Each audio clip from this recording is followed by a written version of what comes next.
All right. Last episode, external problem. Civilization changed the operating environment.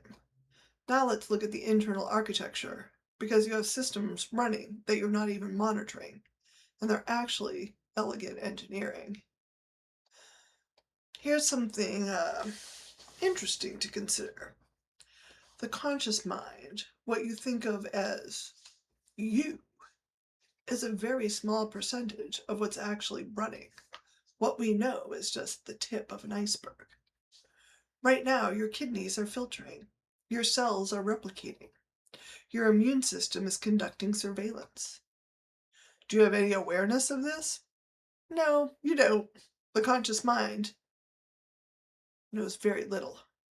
Most of the processing happens below the surface. So your autonomic nervous system has two primary components. Mode 1 is parasympathetic. This is your body maintenance system. It runs without any conscious input. I learned some fun things about it in psychopharmacology class. Medical shorthand for essential function was SLUD: salivation, lacrimation, or tears, urination, and defecation. Yes, we're discussing bodily functions right now. The glamour of biology. This system, or mode, also handles digestion, cellular repair, immune function. The key neurotransmitter is acetylcholine. This is your baseline state, rest and digest, the system maintaining itself without your involvement. Mode 2, sympathetic. This is your emergency response system. Threat detected. System shifts resources from maintenance to survival. Heart rate increases, digestion suspends. Blood flow redirects to all your muscles. Your pupils dilate. This is the origin of fight, flight, freeze, fawn, and flop responses. Survival. Elegant engineering, actually. Automatic resource reallocation based on a threat assessment. Now let's talk about the psychological architecture. We're jumping over here. Carl Jung identified what he called the shadow, and it's not what people think. The shadow isn't evil. It's simply something unconscious in our less than ideal society. It's the parts of yourself that got pushed out of awareness. During development, certain traits got rejected by family, by social systems, by cultural norms. You might have heard, don't be so analytical, or don't be so critical, or just go along. These parts didn't just delete, they went in the shadow, your defense system, sympathetic nervous system. And here's the interesting part. You can't observe your shadow directly. You can see others, acting irrational. But there are guideposts. You can detect it through your own projections. Here are the guideposts. What irritates you the most about other people? What is your strongest pet peeve or pet peeves? Often that's the shadow showing you what you can't see in yourself. That's why you get so worked up about them.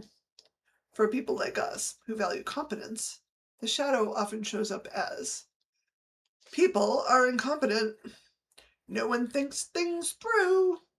Everyone else's logic is flawed. They're just so stupid. Recognize that voice? Interesting.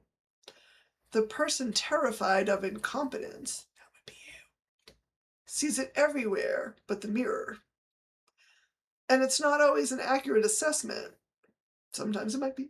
But that's often the shadow projecting your own fear, your own terror of being incompetent or stupid or pushed. Everything that's pushed into the incompetent, in the unconscious, can't talk, because competence is your identity. The pet peeve or peeves reveal the shadow. Theoretically, you should have seen this coming. Beyond the shadow, there's a deeper layer. Call it the demon, the superego, like the rage reservoir. This is where resentment accumulates, where hate fantasies run. where blind fury originates.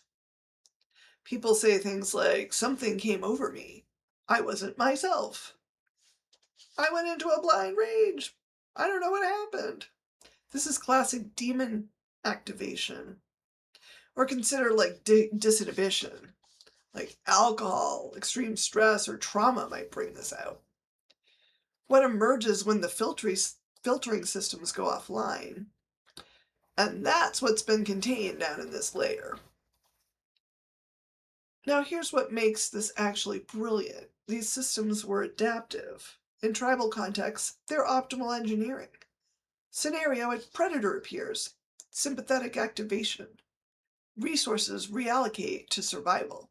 Your body is ready. Fight, flight, freeze, fawn, flop. Whatever your unconscious sympathetic nervous system decides based on its threat assessment. Then the threat resolves, the predator leaves, the system deactivates. Well, hopefully the predator leaves and you live through it. So system deactivates, parasympathetic system mode restores back to baseline. The activation was supposed to be just temporary by design. Emergency mode was never meant to be permanent. And the shadow, the demon layer, that's redundancy, like backup systems. You have abilities there with adrenaline you never knew you had. If primary coping mechanisms prove insufficient, you have deeper reserves to draw from. Rage can be adaptive in certain situations for survival, like if you have to fight a bear. You might have to work up your emotions to do it. Parts going unconscious protected you when full expression of them would have been dangerous. These aren't bugs, these are features. Survival engineering with multiple fail-safes. Not bad, it's evolution. So that's your survival architecture. Conscious and unconscious layers. In the unconscious, you have parasympathetic and sympathetic modes. In sympathetic, you have shadow and demon reserves. Systems running without your awareness. And in tribal contexts, this was elegant and adaptive design. But civilization changed the parameters. Next episode. What happens when emergency modes can't deactivate? Chronic stress. When the shadow becomes a prison. When adaptive mechanisms become pathological. See you there.